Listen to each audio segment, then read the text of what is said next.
I bleed, I cry, I have anxiety, I have bad days. I'm human.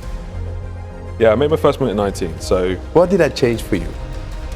What are the battles you're fighting? Like every day as an entrepreneur, as a father, as a husband. What are some of the most important skills in your opinion? What would you be doing if you know you're dying in 24 hours? I said, so what are you telling me? He said,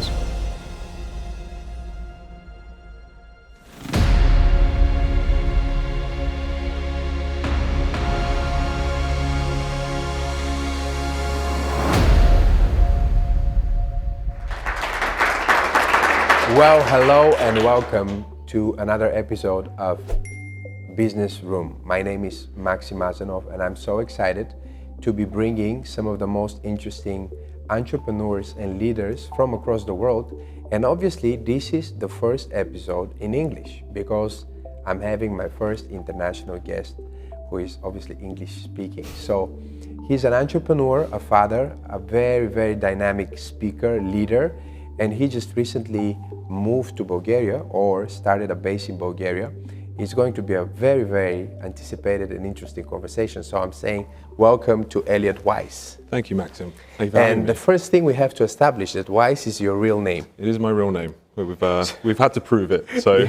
So we will be expecting, wisdom from the Wise. Why is your name Wise? Is it like, where does it come from? Is it like it's not a very common family name. It's not a very common family name. I haven't actually looked into it. I didn't want to I have some creative ideas in my head of maybe possibly where it came from. I didn't want to get disappointed. So hopefully it's some tall's tale that goes back to some sort of family tree that has come from some very good place. But yeah, it works well for me. So how are you today? How was your day today? Every day is a good day, Maxim, but today's been particularly good.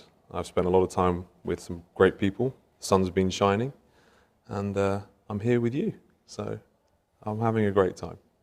So, as I said in the start of the talk that we're going to have, you're an entrepreneur from the UK. What part of the UK are you from? So I'm south of London, just outside of a place called Brighton, which is on the south coast. Okay. And then you decide to, you obviously traveled the world, but then you decide to have a base in Eastern Europe, in Bulgaria.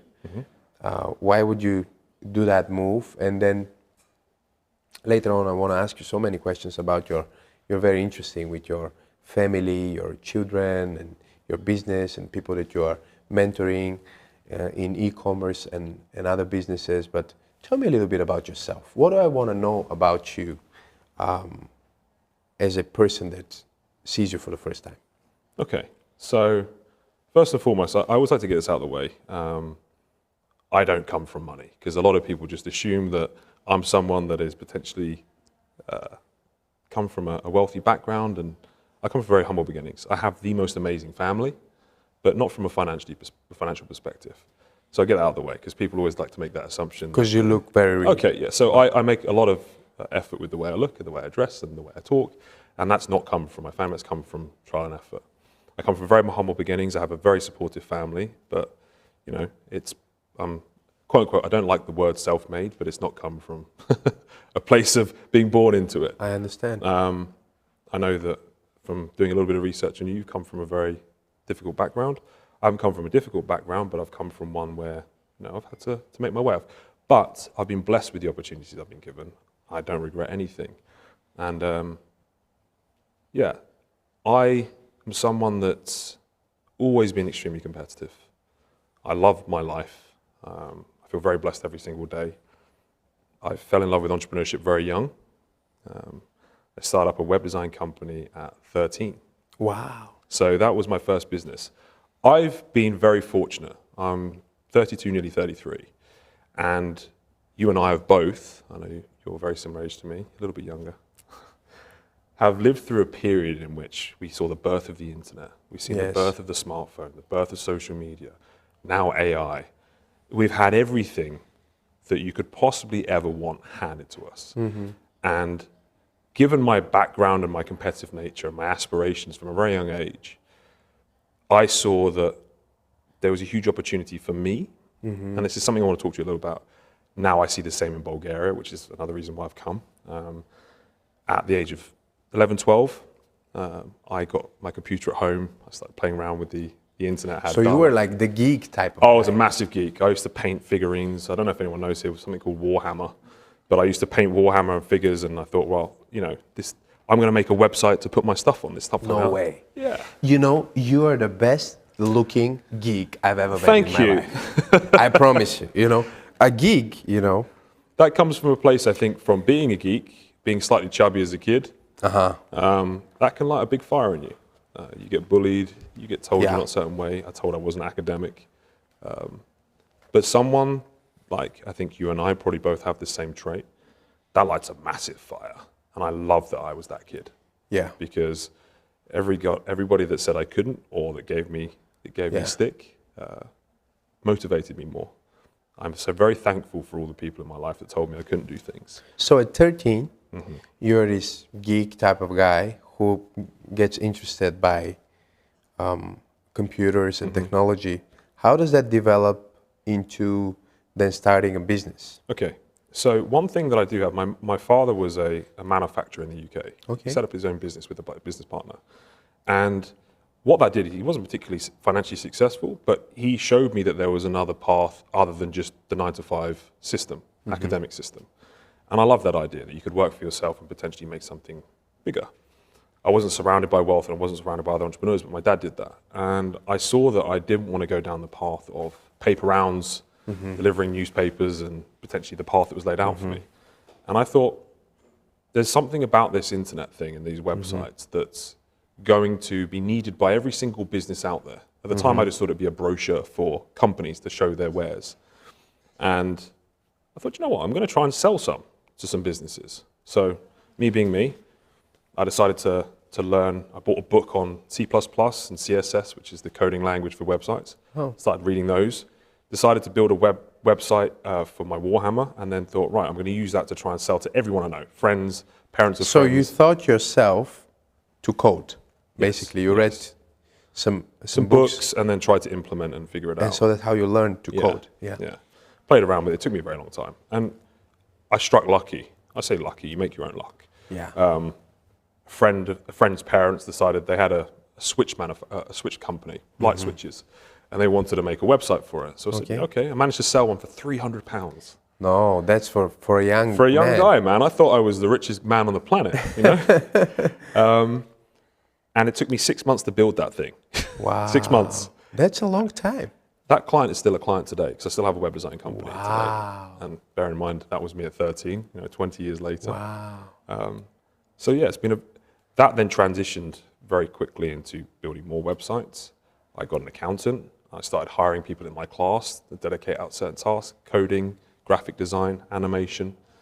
And then we'd win projects and I'd pay them a fixed fee to do the project for me. So did somebody at that time, when you're starting your business, you're obviously very young, you get a certain skill set, and then you start to develop a business. Yes. Did somebody come along to give you an example, advice, or help you with getting people around yourself and how to develop it with, you said, an accountant and all of that? Or was it just like naturally coming to you? I was gifted in that I was quite naturally inclined towards those things. I figured a lot of stuff out for myself. However, that was a bit of a curse to me because then I believed throughout my life that I could always figure it out for myself, which is a bad way to be. But initially, I was able to see things that necessarily not other people were able to see, and I was able to figure stuff out quite quickly. And I thought that was you thought it was normal. I thought it was normal, and I thought that was something that I was pretty good at, to be honest. I was able to kind of do those things, and more than that, I realized I was able to inspire other people around me to get involved in what I was doing. That was the thing that I really clicked that I was pretty good at, was that I was able to sell the idea to other people to learn skills that I needed for the business so that we can make bigger and better things. That quickly transitioned into, at the age of 16, once again, it was actually a friend of my dad's. So I know a lot to my dad. He, like I said, we're not that close as father and son in terms of like an emotional thing, but he's always been there supporting me, and he's given me a lot of eye-opening things. But a friend of my dad's actually asked anyone randomly to him, it's funny, you make your own luck and opportunities arise given the things that you do in your life. If you knew anyone that makes websites. Well, my son does. Okay, well, he's a lighting salesman. He sells big brands, Philips, all these other big companies. He can't be seen to be selling direct to customers, but he's aware of this thing called e-commerce where you can sell products online. Wow. And wanted to set up with someone that could sell online, who could sell the products at the same prices that these big companies could sell for because he was getting the buying power, but he couldn't be seen to be selling himself. So I had a chat with this guy at 16, suited and booted. I go and have this meeting with a guy called Mark. He said, look, I can get these prices on this. You'll be the most competitive guy online. You'll set the company up in your name. We'll sign a contract that says I own half on paper. You'll own the face on the company, the face of it. And we'll go into business together. I said, yeah, why the hell not? Let's go.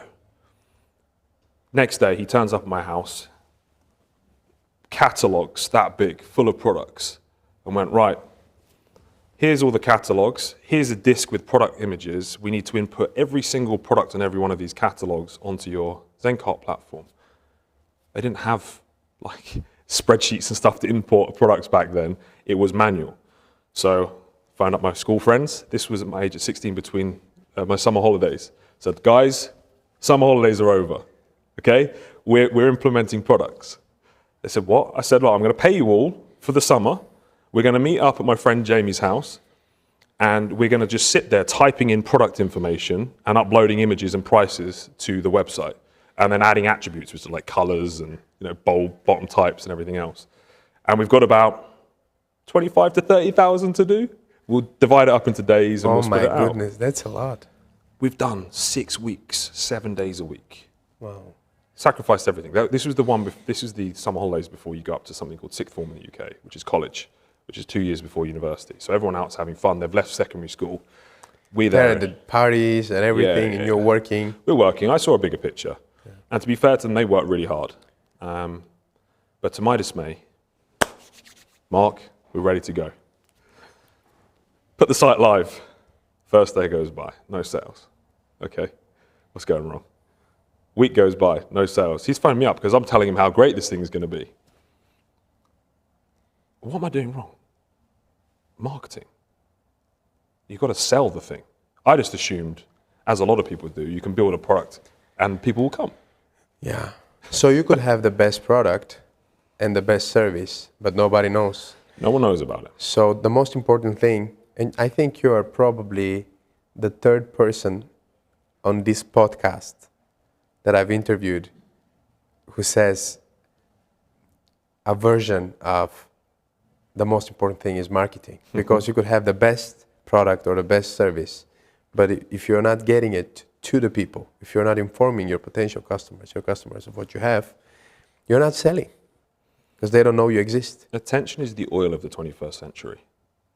We now have this thing called the smartphone, which dictates pretty much 99% of people's attention most of the day. And if you can command that, you control everything.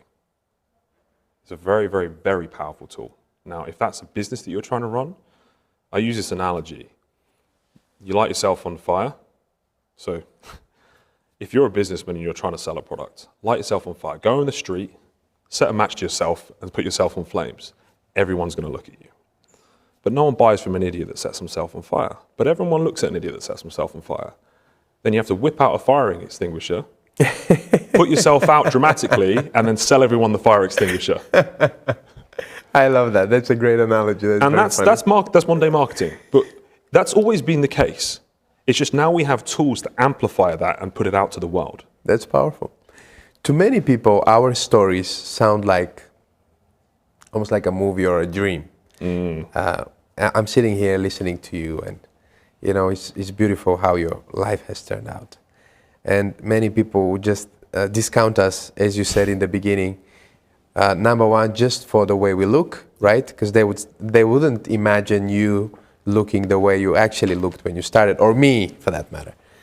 Or kind of building yourself up from being chubby to being in shape, from looking like a geek to looking like a model. All these things to people, it's like they don't believe it's that easy, and it's not easy. I want to say that it's not easy, but it's achievable. with the right steps and the right sacrifices. What are we saying to people who are looking at this interview? They're watching this talk right now. They're thinking, okay, but luck or destiny didn't smile on me. I didn't have this opportunity like him to start coding at 13 or start a business at 16, or like Maksim to start speaking at 15 years old. Like who allows you to stand in front of a group of people and tell them anything when you're 15? So I understand people that are doubting the stories and asking the questions, but what would you tell these people? How are we to approach them and try and help them to believe in themselves and in their success? Luck is the ability to take advantage of opportunity. I love that. Say it again. Luck is the ability to take advantage of opportunity. Wonderful. And we now live in a world where there is more opportunity than there ever has been since the beginning of time. And because of that, there is absolutely zero excuses that anyone can make that they can't make something of themselves anymore, with all of the resources and assets they have available. So anyone that is saying that luck is the reason that they are not where they want to be or someone else is lying to themselves. And it's a discussion they have with themselves, which is, it breaks my heart when I hear that, because I see so much potential in everyone, and I see an abundance of wealth and opportunity for everyone, and everyone can feast. Everyone can have access to this, especially with the tools we have available. But it's their mindset that's stopping them. And quite often that's cultural, that's come from their parents, it's come from their friends, and it's a limiting belief. So belief systems for me are the most powerful thing on this earth. I agree. Because belief systems are not factual. Belief systems are constructs that we create in our mind for positive or negative. And we have complete control over those things if we know how to engineer them. And introspectively thinking allows us to be mindful of those belief systems. So when I say something about myself, I'll always ask myself, Elliot, is this factual or is this a belief? Because if it's a belief, I can change it. And that's really powerful, because a belief system can also assist you. Yeah. I believe I'm lucky. I believe I make good network connections. I believe I make good decisions. I believe I'm a good businessman. I believe I'm a good husband. I believe I'm a good father. Yeah.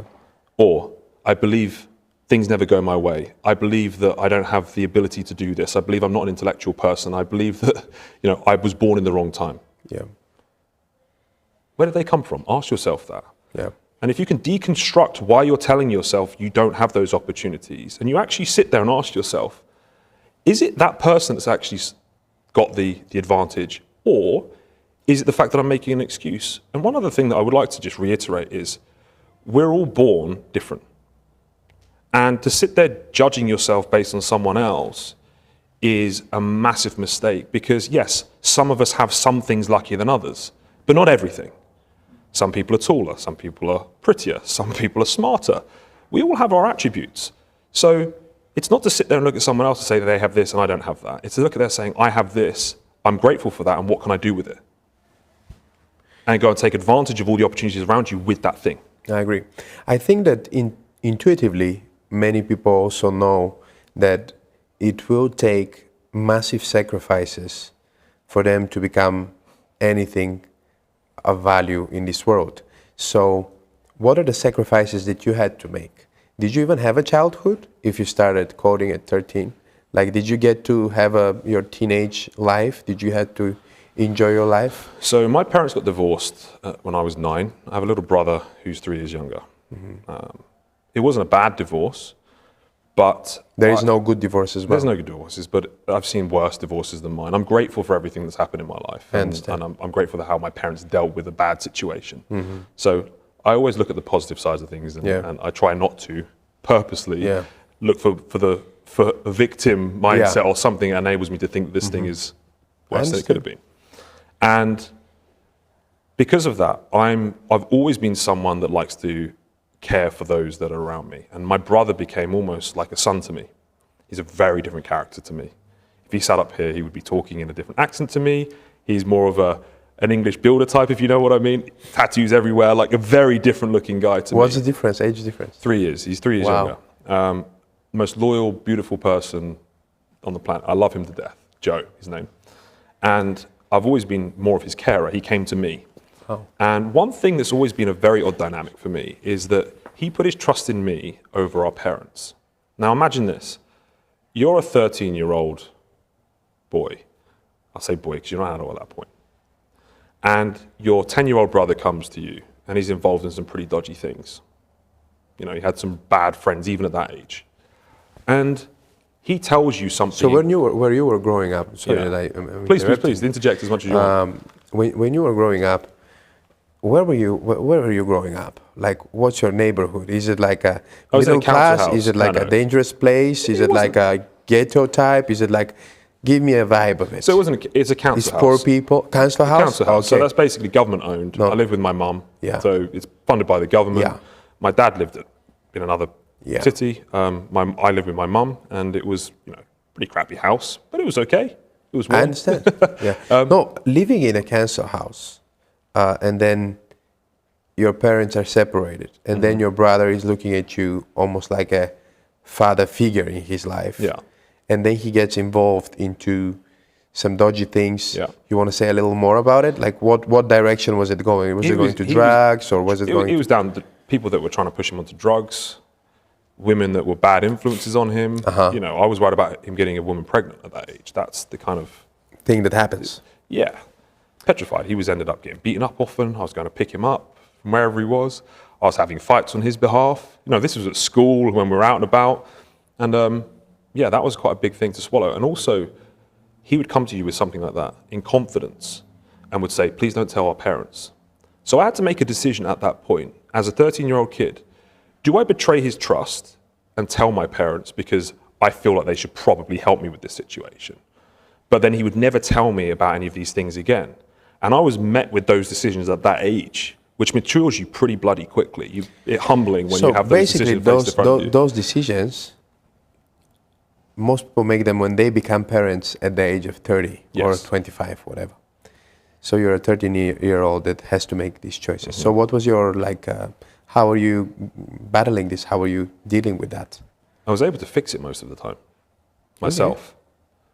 And I was always mindful of the whole dynamic. Okay, so when your brother had a problem, you were the guy that he went to.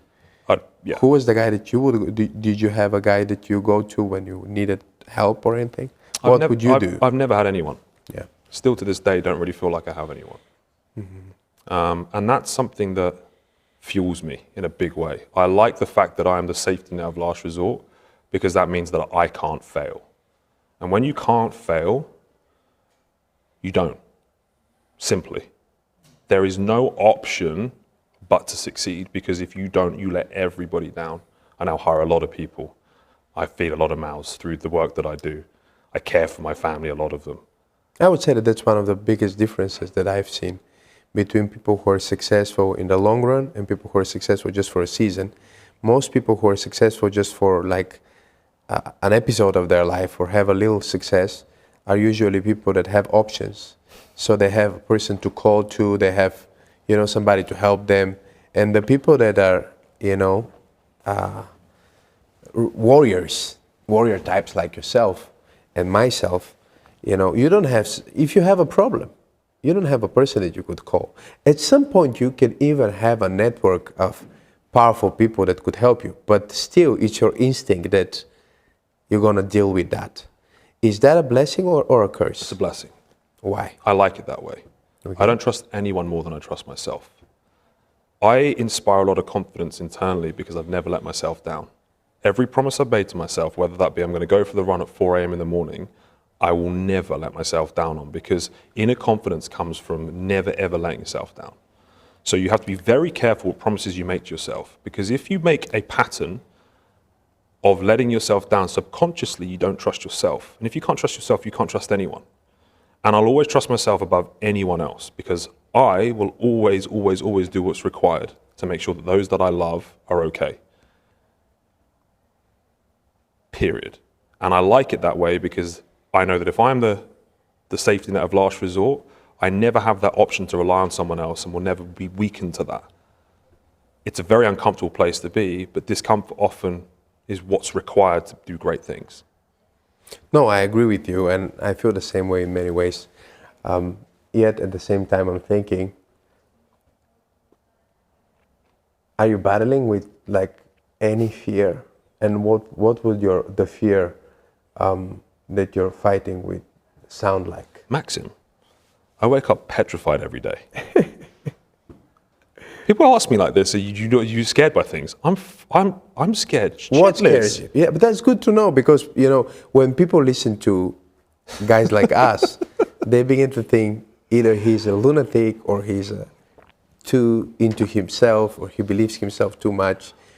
I think a vulnerability from us really helps people to understand that yes, we do fight all kinds of crazy battles on the inside. What are the battles you're fighting? Like every day as an entrepreneur, as a father, as a husband? I bleed, I cry, I have anxiety, I have bad days. I'm human. Everybody's the same. No matter how successful the person, no matter how stoic, no matter how much they hide it, we're all the same. And if you're not, you're crazy, and you should probably check yourself into a mental asylum. There's narcissism that's probably the only thing I would imagine that goes past that. However, I'm scared of letting people down. I'm scared of promising to my team that I can make something happen and me falling short. I'm fearful of not having the skills that I thought I had. I'm fearful of things changing that I can't control. I'm fearful of not being the best role model to my family, not being present enough for my kids. But every single one of those things makes me check those things every single day. That fear, that introspective thought, that anxiety is what makes me analyze those things to make sure they don't happen. If that wasn't there, you become complacent.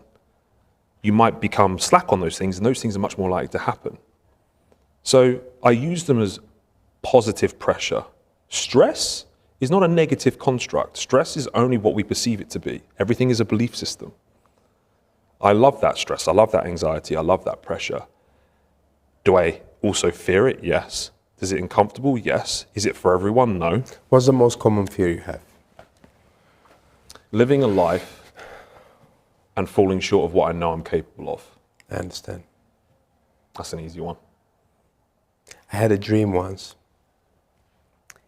In that dream, I was like maybe 55. At that time, I thought 55 is very old. Now I don't think that way. But at that time, that's what I thought, because I was young.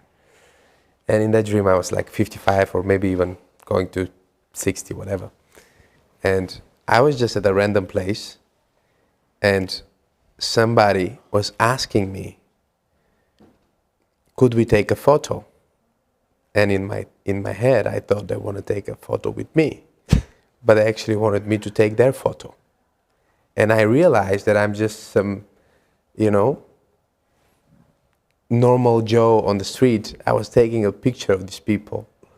And in the dream, I realized I am now 60 years old or 51 years old. And I'm taking pictures for people. Like, this was my job. I was crying. I mean, I woke up from the dream. I was literally crying in my sleep. So when you're saying falling short of my God-given potential, living under the standards that I set for myself is a fear, I completely understand that. So let's get back to your story a little bit. You get into this bigger contract, you understand that marketing is very important. You start developing a marketing team, or how did you approach marketing at a 16-year? So I decided that I needed to learn marketing. Okay. There was this new thing that came out called Google AdWords. Okay. Once again, I was blessed with timing. Wow, this was new at that New, time. I was one of the first, man. I was very, very blessed with that. And I decided to buy a book called Google AdWords for Dummies. Stop it. Yep. I booked a holiday with my girlfriend at the time. I said, we're going to Egypt. I said, you're not going to see me for a week. You're going to sit by the pool and do whatever you need to do, but I'm just going to read a book. She was like, you're mad. I said, well, I just need to learn this book. So I sat there, I made notes. I grasped the concept of buying keywords for a price. Now, this is like 16 years ago? Yeah. Man, this was new at that time. I always knew. It was new. So would you say that one of the most important things is to catch a trend or to catch what's new and start leveraging that? I mean, because now, first you said coding, this was new. Then Google Ads, this was new. So skills that have to do with the future or with something that is like the current trend, would that be important for people who want to develop a business? So, as an entrepreneur who creates great things is an entrepreneur that catches trends. A great entrepreneur is someone that is talented with entrepreneurship but doesn't get great trends. So a lot of entrepreneurs mistake their success egotistically through the fact that they actually rode a big wave. Have you been there? Yeah. In what way? Google AdWords. So you caught it? I caught it with the website. It exploded? But I was able to see it and I was able to jump on it. I took the risk. Yeah. But a lot of entrepreneurs will tell you they're where they're at because of their God-given talent, where actually it was their God-given talent combined with the right vehicle at the right time. I agree. Whereas someone with a equal entrepreneurial talent might be nowhere near as successful because they're just getting the right vehicle at the right time. You can still be very successful, but you can swim upstream. I agree. You can swim downstream if you catch a great product at a great time. Bulgaria is that right now, by the way. Why would you say that? Why is so you're saying now that Bulgaria is a trend? I was obviously lived through the UK in Yeah. a time where things exploded. I moved to Bulgaria. I bought a penthouse in Bojana about 7 months ago. I started coming here in about 2 years ago. And it was purely for staffing and tax purposes for one of my businesses. I felt I had an outsourced company at the time. We were training staff in Philippines and Bulgaria to do customer service. I was really inspired by the way Bulgarians worked and actually preferred them over Filipino staff. Why? Work ethic, English ability, opportunity, gratefulness for opportunity. I just felt Bulgarians are very grateful. Would you say that? Especially the younger guys. the people I've met, very grateful. Very grateful for an opportunity, very driven. And they speak very loudly with their actions. A lot of people will give you lip service and tell you that they're this, that, and the other. They just worked. My team now is growing and I'm only really hiring Bulgarians where I can. Animals, love them to death. They're my family now. So I started coming here and I came here a couple of times. And instantly, it reminded me of what England had lost. I saw family units, I saw traditional values, I saw people respecting their culture, I saw young guys telling me about their history. One of my staff now, he bought me a picture of Zalewski, right? I had another guy buy me a book about Bulgarian history. These are young guys. I'm sitting there thinking, most of the people my age in the UK couldn't tell me what happened in England 50 years ago. I was inspired by that. You should be patriotic. You should love where you were born. Why not? I miss that so much in the UK because I was that guy. I used to sing England's praises. Now I'm embarrassed when people go there. What changed? Obviously, politics. I think initially globalism. there was a disincentive to provide or stimulate good family units. Yeah. There became a massive issue with almost celebrating divorce, celebrating single families without children, inspiring people to get into business but not actually cultivating a family unit. My wife is a doctor in the UK. She works for the NHS. The NHS is a great service, but it has so many flaws. We live together, we have 2 boys. She's currently working in a hospital and she has to do certain rotations where they move her into different hospitals. They're trying to move her 3 hours away. She phoned them up and said, I have a business, I have a husband who has a business, I have 2 young boys and we have a house that we live in. They said, move, and if you don't like it, quit. I was disgusted. So basically, they don't give a rip about family. That is a woman. It's not a priority. Family That is not a woman priority. with a wife with 2 kids, and if someone was not in that situation, that didn't have those families, would be disincentivized to build a family because of the pressure they're putting on them to move around, because it doesn't make any sense. So I've told her to quit if they won't facilitate, and it looks like she might have to. And I came here and I was inspired again by what I felt we had lost. And I started coming more and more. And I hadn't brought my wife at this point because I was coming purely for business. I said, my wife's Iranian, and we spent a lot of time in Iran before some of the government issues they have at the moment. And Sofia is absolutely stunning. The Tosha Mountain, I came here and I was honestly gobsmacked because I'd heard nothing really about Bulgaria. Nothing nearly negative or nothing particularly positive. We don't have marketing. You're missing Google AdWords. Maybe we need to run a campaign, Maksim, you and I. We can get Bulgarian up there, right? And honestly, I started spending more time here, and I had a friend of mine reach out to me, who's a friend of mine now, and he saw that I was here. I was thinking, I do quite a lot on social media. And he reached out to me, said, look, I've got a podcast. It's brand new. I've had one person on it. And normally I would say no to something like that. And I thought, you know what? I'm here in Bulgaria. He seems like a nice guy. I want to build a bit of a network here. I know nobody. Seems to like the place. Let's go. Let's go. That podcast started blowing up. But what it did is it created a few people to drive interest to who I am. And I started getting a few messages. And what I thought, based off of that and the positive welcome that I'd had, I'll start meeting a few more people here just to see if it was luck. Mm-hmm. Every person I've met here has been overwhelmingly caring, welcoming, supportive.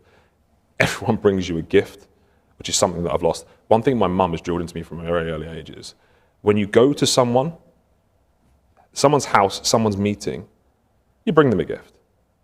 You say, thank you for this opportunity. Wow.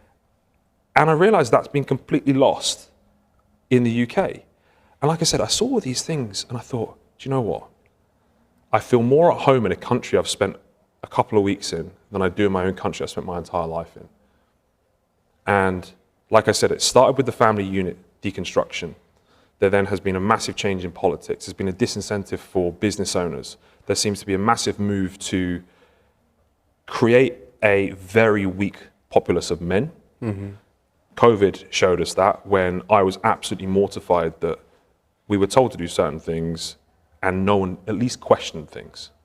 Like, I'm not adverse to doing things that are healthy for people, but it's very unhealthy not to question. And I saw Bulgarian men on the whole turn up and said, you know what, we're not going to stay indoors 24/7 and get fined, this, that, and the other. And I assumed that would be the case with English people. It wasn't. So I'm now a father. Because it was around that time, so you could compare the response. I could compare the response. Mm-hmm. I'm now a father. I never thought I'd worry about these things as much as I did until I had two boys. Because you're impregnable yourself. Yeah. But you suddenly realize just how impressionable your children are to the influences. I thought, oh, that's a massive oversight on my part. I never thought about how my kids might be influenced to these things. I thought I was safe because I know I'm not going to bow down to it. Schools now in the UK. Everything. What they teach. So it's very difficult to move my family here full time. So I thought a better solution would be exposing my children to cultures that I feel are in line with my morals and ethics, i.e. Bulgaria, so that they for themselves can see just how moronic the messaging and the way the UK itself is starting to go. So how are traditional values connected to business success and entrepreneurship, in your opinion? Traditional values create... Because you're talking about traditional values in a way. Mm-hmm. Traditional values have defined roles within a family. You have defined roles within a business. There is a level of sacrifice that partners make when they become married. You promise yourself to one another. Undoubtedly, you do that in business. When I commit to a business idea and I commit to my staff, that's unwavering. I'm there for them. They're there for me. You have people that depend on you and you don't let them down, you become good role models. It's the same in a business. That's good leadership. There's so many similarities between the two that I've seldom found very successful business people that also didn't appreciate and pull from things that they had from seeing good core family values. And quite often they haven't necessarily had that themselves growing up, but that's what they've used because they knew that's what they were missing. Yeah. It's very interesting because the biggest study ever done, probably in human history, on self-made millionaires, one of the statistics that came was that most of them had a healthy marriage, or a healthy relationship with their spouse, and they were not. Of course, some of them were divorced, but the majority of them had a good marriage. So that's an interesting metric right there, because in a way the world is now testing new ways of trying things, and I'm not necessarily against that. I'm open to that, but I think that before you start testing something new, make sure that you really understand what you have, and you understand how much it took for what you have to even exist. And maybe it is the best, because sometimes as humans we always think the best thing is around the corner, but maybe some of the best things we already have them. And experimenting with some of the foundational things of society as a whole, in my opinion, is very dangerous, and it could produce a very, very high level of anarchy, because it kind of gives you all the privilege without the responsibility. And that's not a good business advice, right? We don't want people to come and work for us and only want to get their money and don't give value, right? It's a dance between a promise that you make and also a duty that you fulfill. Part of human progression is experimenting and trying new things. The issue I find that we're having is censorship and removing a side of an argument that allows an open discussion on something. If you have a populace of people that can sit around a table and actually discuss whether or not something was actually a net benefit, and we can all move forward on that thing in agreement that thing was right, then okay, I'm all open. I've never been someone that will sit in a room and be completely closed to an idea. You could sit here and pose any question to me, and if you give me a good argument, I'm more than willing to change my side. But if you completely remove my argument from the table, that's a problem. It's a form of control. Of course it is. It's like a dictatorship, because in a way that we're saying we live in a democracy or in a free world, but again, how free is the world if you're removing the other side of the argument? How free is the world if they flag this talk and remove it because it has an opinion on it that they don't agree with? Okay, I might be jumping a little bit here. Yeah. So my solution to this argument is, I can't control the way the government censor things, and I can't control what people think and do. But what I'm really hoping to achieve here, and this is a massive aspiration of mine since I've come here, is like with my kids, if I can create a great following here and I can inspire a lot of young Bulgarians to take action and improve themselves and actually expose just how amazing this country is, I want to take that back and show that to my country, because I found myself becoming very negative. And a friend of mine sat me down and said, Elliot, you do know why Bulgarians seem to be attracted to you? He said, why? I said, why? He said, because all you do is talk about positive things, right? And I went, oh, it's marketing, right? If you say nice things about people, they tend to like you. I've sat there talking about all the things I dislike about the UK, rather than all the things I miss about the UK and I would love to see come back. So I had to change my attitude completely. I thought, best thing to do, inspire a load of people here, get them to show everyone and the rest of the world and get the other people how crazy everything's become, and put that out there. And we now have this tool called marketing and a social media platform, and great guys like yourself that give us this platform to do this with, where I think I might be able to just crack it. And like my kids, they can make that decision for themselves. Because I almost forgot just how good it tasted to have these things until I came back here. Wow. And it's not that I want to run away from it, because I realize that's not the solution either. I understand. You can't keep running. You can't keep running.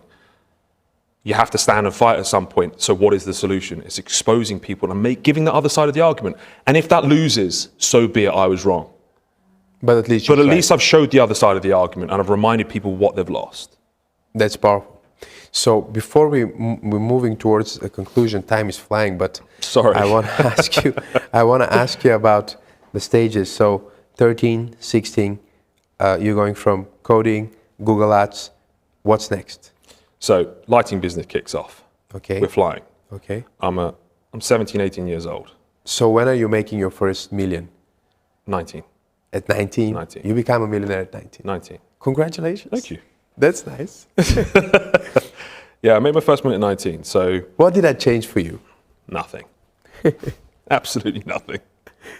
More of a drive. I always ask rich people the same question, especially when there is an audience, because I like the audience to hear the word nothing, because it's always the answer is always the same. I've never had somebody say, oh, it changed everything. No, The prerequisite to be successful, and I think to have that inner drive, is to be someone that is constantly discontented with the success that they've had because they know they've always got more potential. And building a business, as you said earlier. How do you balance that with gratitude?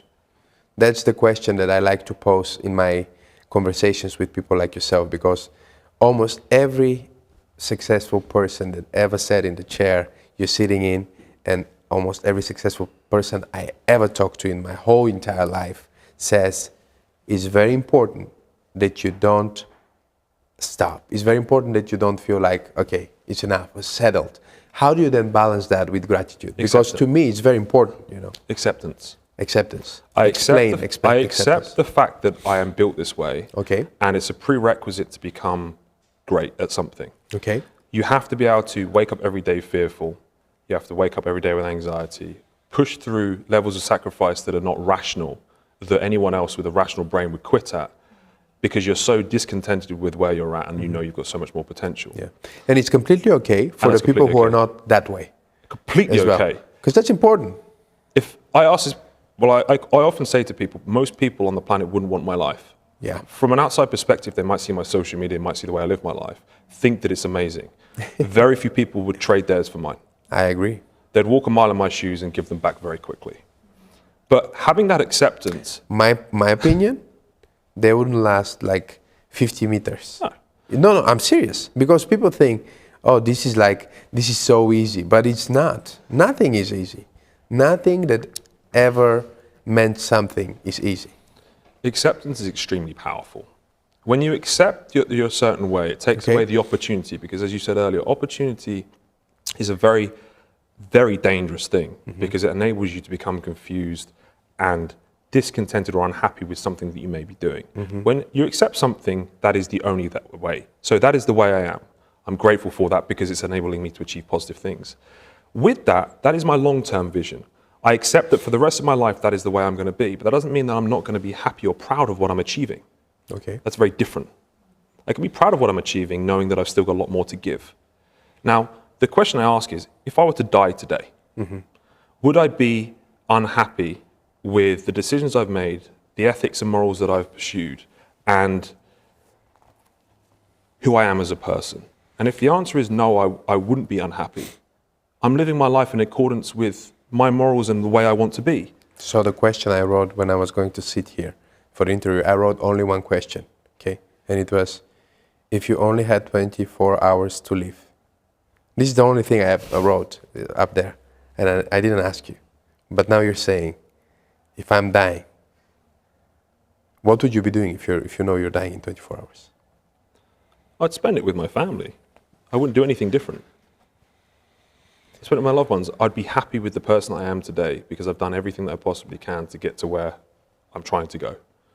And I know the journey is going to be one of discontentment in that I'm not necessarily satisfied with the goal because I know there's more, but I'm proud of how far I've come and what I've achieved. And I look at everything in terms of what I can achieve in terms of my life, but I also wake up every single day enjoying the journey. I had a really, really, really enlightening moment in that this was not long ago, and I wish it was earlier. About 2 years ago, I was in the gym. And I was doing some business deals, and something came through my phone, and it was very positive. And I instantly thought about what was the next deal that we were going to strike. And I just sat there, and I had this moment. When all of a sudden I realized that it's about now. I ran outside, I phoned one of my staff who were doing the work with. I said, James, he's younger than me, he's about 7 years younger than me. I said, mate, I've got to tell you something. And you're going to think I'm crazy, I've just come outside the gym, but you need to learn this piece of advice. Be happy with the journey now, because I said one day, you're going to be an 80-year-old man, and you're going to be sat around the table with all of your friends that you've shared this journey with and all the spoils of war that you've created. And you know what you'll be chatting about? Not the things that are on the table and things that you've achieved, the things we're doing today. And we'll give anything at that point to go back to that moment. And we squander that every single day because we don't sit there and live it in the moment because we're so fixated on the future. And I always believed you couldn't do both. And in that moment, I realized you could. I just had to accept that the journey is one of struggle and strife, but every single day is something that I can be proud of and that I can achieve things with. And I was completely changed at that moment. And I've shared that with everyone I possibly could ever since. That's a very powerful, powerful lesson. I had a very strong encounter with that lesson in a different way. Once I was looking at a property, maybe like 5 years ago or 4 years ago, a great deal. And I was looking for that just as a, like a business center type of thing for myself, you know, to have my offices and operations there. So the gentleman who was selling it, it was wonderful. It was like 4 floors, nice view towards Sofia, just amazing. And at some point I'm talking to this gentleman and I'm like, why are you even selling it? And why are you selling it at such great price? I didn't end up buying it, but I think I was there just for this. He said, well, every single floor we did with my best friends. It was 3 of us. We worked hard our whole life, business people. We built this. 1 floor was for me. 1 floor was for my other friend. The other floor was for the third. So we were planning that we are coming back to Bulgaria because they used to live and work overseas. And we are going to all be together, work together. And we made it kind of like our dream place. And we were going to spend our money and at least enjoy our life and our hard work. He says, one of my friends died 2 years ago. The other died 9 months ago. He says, my son had an accident and now he's mentally ill. So he says, I have nothing to do with this place. My wife passed away. He says, so I'm selling it. I was stunned looking at him and listening just to this story. I said, so what are you telling me? He said, live your life now. He said, don't say tomorrow. He said, because tomorrow is not promised. I find it a great shame that we have to quite often experience catastrophes to awaken us to things that we could have had years ago. And hopefully that message that you just said there actually hits people.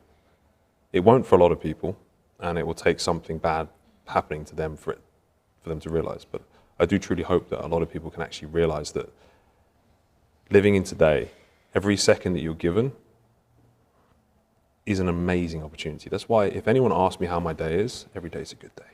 Every day is a good day. Doesn't matter what's happening. You can't have good without bad. You can't have light without dark. It's just part of the journey. So, because we have so many young people who are looking to either start a business or they already started, what are some things that you would do different if you were going back, or some business advice that you would like to leave them with? What are important skills or things that they should focus on? What are some trends that they should catch now? Is it AI? Is it like, what's the thing that you would direct their attention towards? First and foremost, if you're Bulgarian, stop trying to leave the country to go and make money in another country. Thank you for saying that. I could live anywhere else on the planet. I've looked at Dubai, I've looked at Greece. I have very wealthy friends. I have the means to go wherever I want. I'm situating here. There's a reason for that. The economy. So, a person who's been in how many countries? I've been lots, and I've also looked at them from an economic standpoint, from a tax standpoint, from a business standpoint. Yeah, and became a millionaire at 19. You're telling all the young people of Bulgaria, make your life and work. Make your base here, at least. Well, for one, I think you kind of owe your country to a certain degree. I agree. And if you can, support it. By leaving the country, quite often what you're doing is supporting another country. So if we can, by any means necessary, try and create commerce and build things within your own country, because then it's a snowball effect. The more money that's spent here, the more money people spend on other services, the more that you guys can grow when you launch your services, and things flourish. The more escapism we have, the more leakage we have from an economy, the weaker it becomes. Okay, I agree. Give me some of the problems of Bulgaria, because now you're the most liked foreigner in Bulgaria. What are some things that we need to work on to fix? One is, you obviously said, stop trying to leave and be successful somewhere else, be successful here. What are some things that we need to work on? And what are some extra advice, like skill-wise, that people need, young entrepreneurs, we want them to develop those skills? First and foremost, there's a belief system here that you guys weren't necessarily blessed with the same opportunity as other people. You aren't necessarily as intelligent as other people. That's normally coming from a place that's parents, friends, society. Scrap that right now. You are just as intellectual, if not more intellectual. So the fact that you feel that you don't have the opportunity, you're not capable or someone that's able to take advantage of that is number one problem. Number two problem is a lot of people are quite skeptical of the digital space. You're dealing with an older populace here that's still scared to put their card details into the internet. Yeah. They're not quite au fait with digital things. We've got a system here that's still very cash-based. That's not necessarily a problem. I see it as a big opportunity. However, what I am seeing is there's more people in coffee shops, there's more people in malls. I'm seeing Sophia prices, property prices increasing. There's lots of money here. There's nicer cars driving around here than there is in London. Like, the thing is, I'm seeing here is very positive in terms of the way the economy is moving, which means there's more disposable income. I'm seeing more PTs emerging. I'm seeing more people spending on luxury items. That means people have excess money. Now, with that, because people are now starting to become more aware of the fact that digital services are actually a real thing and they're not scams, COVID actually did people a lot of favors because it actually forced people to move online and try. They had no choice. Yeah. Food wasn't arriving. They had to buy things online. They had to sign up for an Amazon account or whatever it may be. So we now have people, a whole populace of people that are more able to accept this is a digital service. So e-commerce is a fantastic tool. You have social media here that everyone is using. Like I said, if you can light yourself on fire on that thing and you redirect that attention, you told me your story before we came on. You're working with a client that managed to sell tens of thousands of energy drinks based on attention. Yeah. Fitness drinks. That was purely, obviously a great product and service, but without the attention, it would never have actually sold. It's a fact. That's an amazing skill which you can all acquire. Now, piece of advice, if you want to actually acquire those skills and you can't afford it, that would be my second point. Find people that have them, find networks that you can get involved in, and build something and learn on your own time where you can bring value to someone that has access to those skills. Don't try and network with someone by asking them for something before you've asked or you've given them something first. The best piece of networking advice has always got me at tables that I should never really be sitting at, is that when I find someone I want to be around, I want to learn from, I figure out what I can give them first. And don't ask them what they want, produce it and give it to them. If you want to be a content editor for someone, don't ask them and say, look, I'll do this for free. We're busy guys. You and I don't have time to sit there and actually tell them. Just do it and show me. Blow my socks off. I'll give you a seat at my table. All the Bulgarian guys that are working for me now went out of their way to produce things for me, bent over backwards, came to try and meet me, move heaven and earth to try and provide something for me, and I gave them a seat at the table. I've been so blessed to work with some amazing Bulgarians, and all it takes is a bit of, well, rolling your sleeves up, getting stuck in, and actually giving value first, and you'll be surprised just how many doors start to open for you when you think about it the other way around. And if you do have the money, pay for some advice. Man, my arrogance and ego got in the way. I was stuck at an income level for so long until I realized that I didn't have to be the best at everything anymore, Elliot. Wow. I had a story. I trained at a gym in the UK where I was surrounded by professional bodybuilders. Eddie Hall there is the world's strongest man at the time. He was training for the year that he won. Wow. I was training with multiple professional. You were in the same room? I was in the same gym every single day, training at the same time. That's why you look the way you look. I was training professional bodybuilders. The first thing that happened to me was I was sat in the gym and I saw Eddie Hall rock up to the squat bar. And he put 9 20-kilo plates on either side of this thing. The whole gym stopped, right? I'm trying to calculate. Right? Tried to stop. The whole gym stopped to stare at this guy. He got this thing off his back. He sat down up on it 3 times and put it back on. It was a warm-up set. No. And I sat there and looked at him and thought, I'm probably one of the strongest people I know, right? I could lift a lot of weight. I could train my entire life and I'll never be able to do that. The first time in my life, I realized that there were certain things in my life that were unattainable for me no matter how I worked for them because there was an element of talent that was required.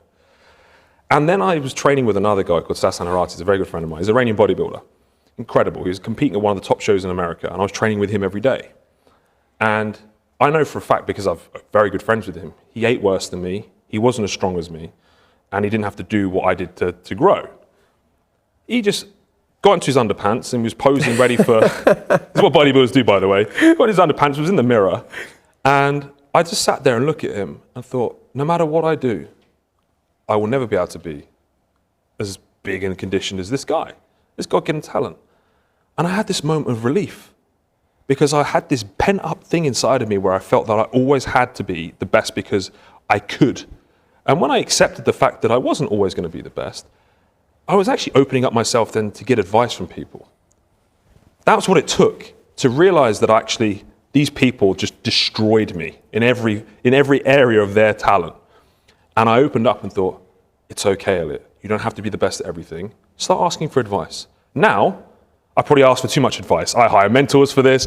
If I get into a business deal or I want to know something I know nothing about, the first thing I do is I'll find someone that's been there doing it, can tell me exactly all of the potholes to avoid, all of the spears and booby traps to avoid, and I'll pay that person to get me there right now. How much would you pay? Depending on the value of the thing. And quite often... Do you have like a cap? No. No limits? No limits. Depends on the upside. So as you progress as well, you'll find that you need less from someone, but one thing that they can tell you can open a multitude of doors. Yeah. One realization can uncap an entrepreneur's mindset to turn them great.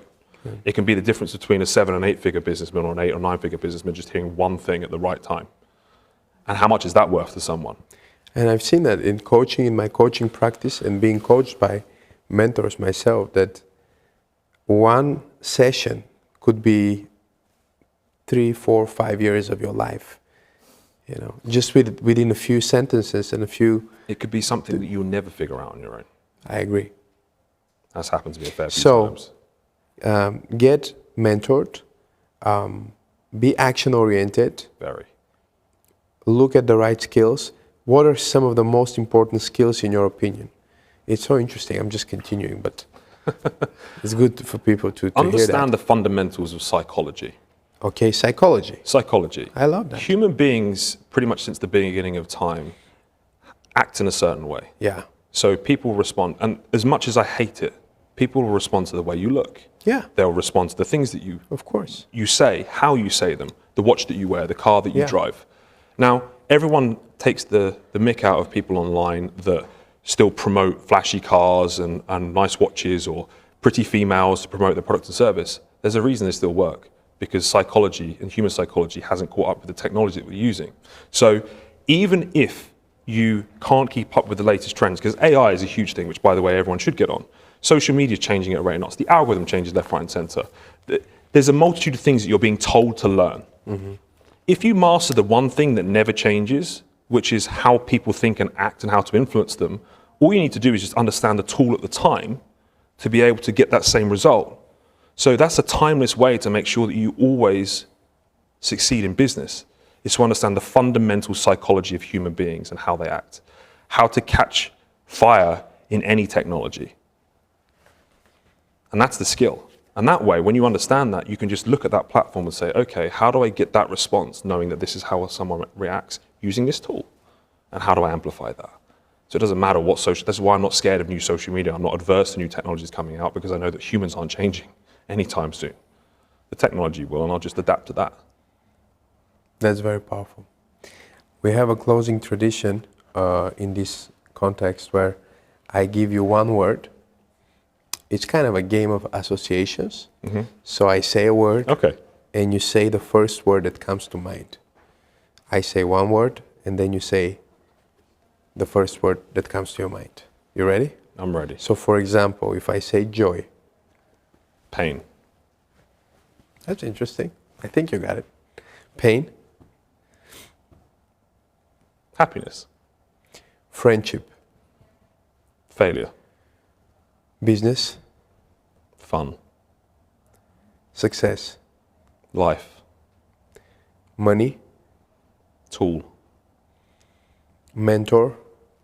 Needed. Relationships. Purpose. Family. Everything. Children. Speechless. So, in one sentence, what is success for you? to get to the age of 80, sit with my team, and know that we did everything together and we never would have done anything different, and we acted in line with what we know to be right, and be proud of what we've achieved. What's your favorite thing about your life? That's the question that I have from my last podcast, and you're going to ask a question for my next guest. The favorite thing about my life is the same thing that petrifies me about my life. The fact that I know that it is so valuable, that it's the most precious thing that I've been gifted, and nothing can beat that. Elliot, I want to say a big thank you for this talk. I believe that many people are inspired and touched. And if you're watching this conversation, I want you to like, share, subscribe, comment, tell me who to invite next, and please follow Elliot Wise on all social media and express your gratitude for this conversation. We're doing this to add value and serve people, and if possible, to make your journey more pleasant and your ride to success better. Again, it was a privilege to serve you, and I'm looking forward to see you in the next business room. Thank you.